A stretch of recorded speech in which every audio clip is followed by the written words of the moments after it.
Welcome to Centinela de Cristo. Blessings. This is Pastor Luis Luciano from Oklahoma. Wednesday, August 27. An eye for an eye.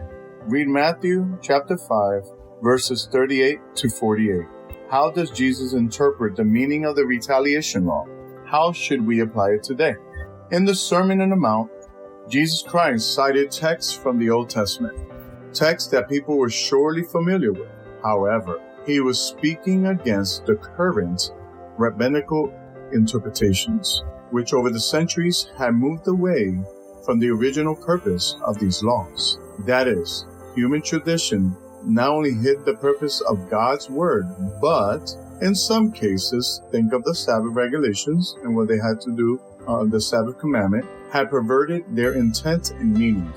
By his words, Jesus was restoring the original meanings of these laws. On the Mount of Beatitudes, by pointing his ears back to the text, original intent and meaning, Jesus was seeking to correct some of these false interpretations. The text from Exodus chapter 21, verse 24, that talks about an eye for eye, tooth for tooth, was quoted in Matthew chapter 5, verse 38. You have heard, but I say to you, and referred to the lex talionis and so-called retaliation law. This verse is also used in other places in the Bible. Leviticus 24, verse 20, Deuteronomy chapter 19, verse 21. The original intention of this law was formulated against any personal revenge. It was to stop blood feuds or retaliation without an investigation first. Injury had to be evaluated by judges, and then a proper monetary compensation would be established and paid. This practice was done in order to stop people from taking the law into their own hands.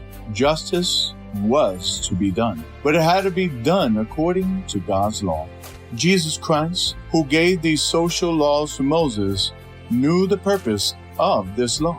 Therefore, he could apply it in an objective way, according to its original intention. The motive behind it was to bring justice and reconciliation and to restore peace. One could argue that, in a sense, justice implies a kind of vengeance. The proper application of these laws is seen at an attempt to find the right balance between the ideas of justice and vengeance. How should realization that one day justice will come help you deal with all the injustice that we see in the world now?